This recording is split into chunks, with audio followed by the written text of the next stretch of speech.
So the second equation in simple harmonic motion, I've got the first one up there for position, is the velocity equation. So we're looking at velocity, so once again I brought up the definition for velocity. Velocity is displacement over time, or the change in position over time. So what I need to do is I need to take this positional value and I need to convert it into a velocity value.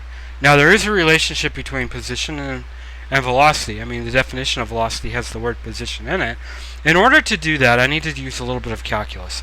There's actually I can't think of a simpler way of doing this than to use calculus.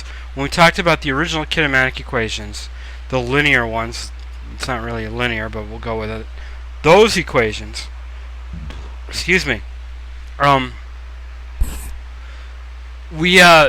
there is actually a way in which we could talk about it without using calculus. I don't necessarily see the benefit of it. In this situation, I really can't avoid it. So what I'm going to do is I'm going to take this x, and I'm going to take a derivative of that x with respect to time. So in order to do that, I have to do it to both sides.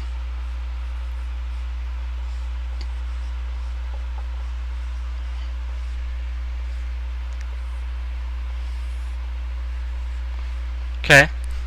dx dt just translates to nothing other than velocity.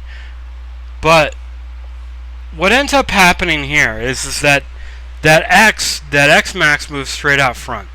It doesn't have any time in there. Let's see, if it has this time dependence on there, then if we have that time in there, then we're looking at variables or terms that are associated with time. But x max is independent of time. It's just simply the maximum point that object is away from the equilibrium point. So that term just goes straight out front.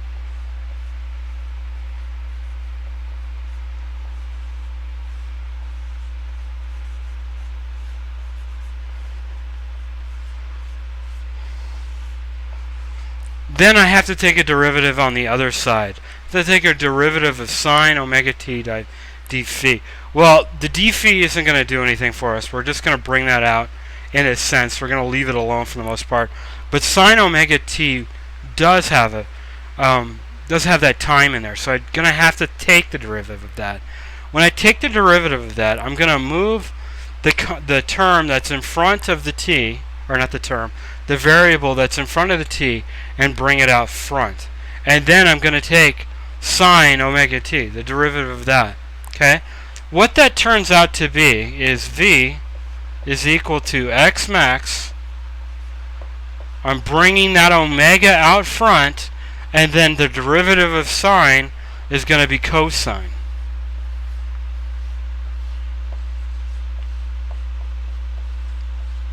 And anytime you're taking that trig function, derivative of that trig function, the interior stays relatively unchanged. This omega t plus v didn't change at all. Okay, so I'm now left with v is equal to x max times omega, that angular frequency. It also turns out to be the natural frequency of my system, times cosine times this value, or the cosine of this stuff in the inside, omega t times v. Now, what that does, well, the interesting thing about this is when I look at it, we talked about x max being the maximum position, being an amplitude. What do you think? Well, take one step back. Now we have a cosine function here. And a cosine function and a sine function are relatively the same thing. There's a little bit of a phase shift between the two, but they both behave relatively the same. In that, the cosine is a bound function, which means that it goes from 1 to -1. It can't go any bigger than that. So I'm stuck with a range here of 1 to -1. So this x max times omega is going to give me the maximum possible value of my velocity, or the maximum negative possible value of my velocity, my minimum basically. So this term right here, x max times omega, is nothing more than velocity max. Okay? So this right here is nothing but velocity max. Thank you, Nora.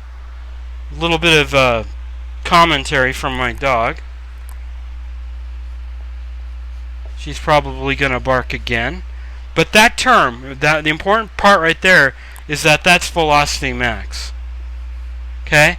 And then, once again, we're going to bring on this cosine omega t plus phi. Okay? So that's the equation of velocity for simple harmonic motion. Velocity is equal to maximum velocity, which is also maximum position times omega, this natural frequency, natural angular frequency, times cosine times our doing an operation on omega t plus phi. Okay?